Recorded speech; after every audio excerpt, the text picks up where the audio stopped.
আসসালামু আলাইকুম। আমি মোহাম্মদ রেজাল হালাদার আপনাদের সাথে আছি। সুপ্রিয় দর্শক, রাজনৈতিক বিশ্লেষণে আপনাকে স্বাগতম। সুপ্রিয় দর্শক, আপনারা জানেন যে ২০২৪ গণ অভ্যুত্থানে সাবেক প্রধানমন্ত্রী শেখ হাসিনাকে তার ক্ষমতাচ্যুত করে তারপর নতুন একটা সরকার গঠন করে সেই সরকারের নাম দেওয়া হয় অন্তর্বর্তীকালীন সরকার। আসলে এখানে ছাত্র জনতা মিলে সবাই একত্রিত হয়ে এই অসাধারণ গণ অভ্যুত্থান ঘটায় এবং এই অভ্যুত্থান ঘটায় কারা জানেন? জেন জি ৭২-এর যারা একদম ইয়ং জেনারেশন আছেন তারাই এই অভ্যুত্থানটা ঘটায়। দেখেন, তারা কিন্তু অনেক নির্যাতন সহ্য করেছে, অনেক রক্ত দিয়েছে এবং গুলির মুখে তারা দু হাত উঁচিয়ে বুক পেতে দিয়েছে। তারপরেই কিন্তু তাদের সফলতা এসেছে, অর্থাৎ বাংলাদেশ একটা নতুন অর্থাৎ নতুন একটা বলতে গেলে স্বাধীনতা পেয়েছে ২৪-এর পর। যাই হোক, আসলে যেটা নিয়ে আমি আলোচনা করতে চাই মূল টপিক, সেটা হলো জেন জি ৭২-এর সংবিধান চায় না, হান্নান মাসুদ। জাতীয় সংসদের রাষ্ট্রপতির ভাষণের ওপর আলোচনার অংশ নিয়ে জাতীয় নাগরিক পার্টি এনসিপি নেতা আব্দুল হান্নান মাসুদ বলেছেন, জেনারেশন জেড জেন জি আর ১৯৭২ সালের সংবিধান চায় না। নিজেকে জেন জির প্রতিনিধি দাবি করে তিনি বলেন, নতুন প্রজন্ম জানতে চায় স্বাধীনতার ৩০ বছর পর জন্ম নিয়েও তারা কেন ভোটাধিকার থেকে বঞ্চিত হয়েছে। নোয়াখালীর হাতিয়া থেকে নির্বাচিত সংসদ সদস্য হান্নান মাসুদ বলেন, আমরা স্বাধীন বাংলাদেশে জন্ম নিয়েছি, আমরা নতুন পতাকা, মানচিত্র ও সীমানা পেয়েছি। আমাদের পূর্বপুরুষেরা ১৯৭১ সালে রক্ত দিয়ে নিরাপদ বাংলাদেশ গড়তে চেয়েছিলেন, কিন্তু আমরা কি সেই নিরাপদ বাংলাদেশ পেয়েছি? পাইনি। তবে রোববার জাতীয় সংসদের অধিবেশনে বক্তব্য রাখতে গিয়ে মাসুদ তার নির্বাচনী এলাকা হাতিয়ার নদী ভাঙ্গন সমস্যাও তুলে ধরেন। নির্বাচনের সময় তার গাড়িবহরের হামলার ঘটনা উল্লেখ করে তিনি বলেন, আমরা রক্ত ঝরিয়েছি বলেই আপনারা প্রধানমন্ত্রী ও স্বরাষ্ট্রমন্ত্রী হয়েছেন। এই সময় ক্ষমতাসীন দলের সদস্যদের কেউ কেউ প্রতিবাদ জানালে অন্যরা থামিয়ে দেন। জুলাইয়ের গণ অভ্যুত্থানের প্রসঙ্গ টেনে হান্নান মাসুদ অতীতে রাজনৈতিক ঘটনাও স্মরণ করেন। তিনি বলেন, আমরা ১৯৯০-এর গণ অভ্যুত্থান ভুলে যাইনি, কিন্তু ১৯৯৪ সালের মাগুরা উপনির্বাচন কারা আয়োজন করেছিল, আবার সেই ব্যবস্থায় ফিরিয়ে নেওয়ার চেষ্টা হচ্ছে। আরেকটি মাগুরা উপনির্বাচন হবে না, এর নিশ্চয়তা কোথায়? নির্বাচনী প্রচারও পরবর্তী সময়েও হামলার শিকার হয়েছেন বলে অভিযোগ করেন হান্নান মাসুদ। তার অভিযোগ, এসব হামলায় জড়িত ব্যক্তিরা সেই সব ব্যক্তি যাদের হাতে বিএনপির নেতাকর্মীদের রক্ত লেগে আছে। তিনি বলেন, এই বিশ্বাসঘাতকতা রাষ্ট্র সইবে না, এর মূল্য দিতে হবে। চট্টগ্রাম থেকে এক নেতাকে অস্ত্রসহ পাঠিয়ে তার সমর্থকদের ওপর হামলা চালানো হয়েছে বলেও অভিযোগ করেন মাসুদ। এছাড়া নির্বাচনের পর শাপলা কলি প্রতীকে ভোট দেওয়ার কারণে এক নারীকে ধর্ষণের শিকার হয়েছেন দাবি করেন তিনি। বলেন, ঘটনার ৪২ দিন পরও ডিএনএ প্রতিবেদন প্রকাশ করা হয়নি এবং মামলা নিতে ৩ দিন বিলম্ব করা হয়েছে। ভুক্তভোগী এখনও প্রতিবেদন সম্পর্কে কিছু জানেন না বলেও উল্লেখ করেন হান্নান মাসুদ। আইন শৃঙ্খলা পরিস্থিতি নিয়ে উদ্বেগ প্রকাশ করে হান্নান মাসুদ বলেন, স্বরাষ্ট্রমন্ত্রীর উচিত আইনের ব্যাখ্যা না দিয়ে দেশের সন্ত্রাসীদের চিহ্নিত করে বিচারের আওতায় আনা, পাশাপাশি বিরোধী দলের নেতাকর্মীদের হত্যার বিচার নিশ্চিত করার আহ্বান জানান তিনি। রাষ্ট্রপতির ভাষণের ওপর আলোচনায় আরও অংশ নেন বিএনপির সংসদ সদস্য খন্দকার আবু আশরাফ, আব্দুল আজিজ ও মোহাম্মদ দৃত মালিক, সাইদ আল নোমান, জামাত ইসলামের মাহবুবুল আলম প্রমুখ। তবে সুপ্রিয় দর্শক, আপনারা জানেন যে আসলে এই জেনজির মিলে এবং তাদের সাথে জনতা মিলে কিন্তু আপনার কিন্তু এই যে সরকার, অর্থাৎ স্বৈরাচারী সরকারকে হটিয়েছে। আসলে স্বৈরাচারী সরকার কেন বলা হয় জানেন? আসলে তিনি লোক দেখানো নির্বাচন করতেন এবং একা একা নির্বাচন করে একা একাই তিনি জয়ী হতেন।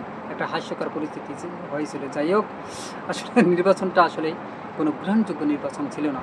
তাদের করা নির্বাচন, তারাই জিতত, তারাই আর কি ক্ষমতায় থাকতো। যাই হোক, তবে ৭১ ও ২৪-এর আকাঙ্ক্ষার ভিত্তিতে সাম্য ও মানবিক মর্যাদার বাংলাদেশ গড়তে চাই বলছেন নাহিদ ইসলাম এবং মাসুদ, তারা দুইজনে বলছেন। আসলে বর্তমানে হয়তোবা অনেকে মনে করতে পারে যে 24-এর গণ অভ্যুত্থানকে সামনে আনার জন্য সম্ভবত সবাই মনে হয় 1971 সালের যে যুদ্ধ, স্বাধীনতা যুদ্ধ, সেটা মনে হয় ভুলে গেছে। আসলে না, এরকম না। দেখেন, 1971 সালে যে যুদ্ধটা হয়েছে, সেটা হয়েছে আপনার সমস্ত বাঙালি মিলে এই যুদ্ধটা করেছিল। আর 24 সালে যেটা হয়েছে, সেটা একটা বাংলাদেশের একটা প্রধানমন্ত্রীকে ক্ষমতাচ্যুত করার জন্য সবাই গণ অভ্যুত্থান করেছে।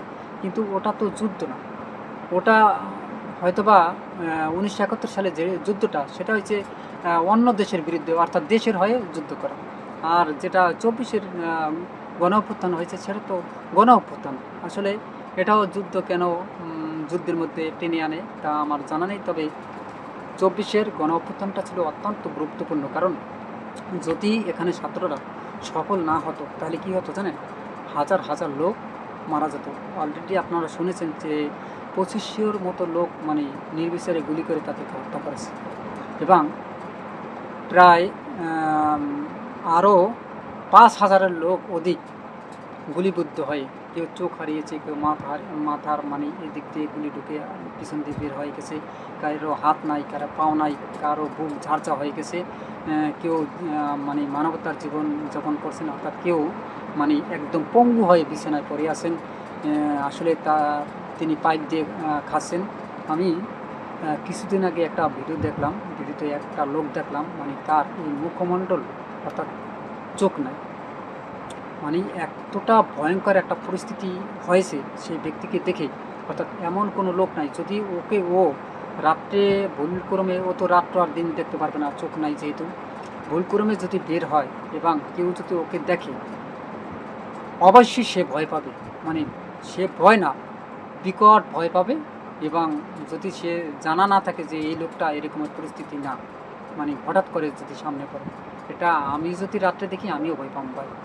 মানে এই পরিস্থিতিতে এমন, আসলে এরপরও মানুষ কি করে ভুলে যায় আমরা বুঝতে পারি না। আর আরেকটি কথা, যারা এই কার্যক্রমের সাথে জড়িত ছিল, আসলে তারা কি করে ভুলে গেছে যে তারা এরকমের মানুষকে হত্যা করেছে, মানুষকে নির্বিচারে গুলি করেছে, মানুষের মানে কারো মার বুক খালি করেছে, কারো বাবা হারিয়েছে, কারো ভাই হারিয়েছে, কেউ মানে বোন হারিয়েছে, মানে কেউ সন্তান হারিয়েছে।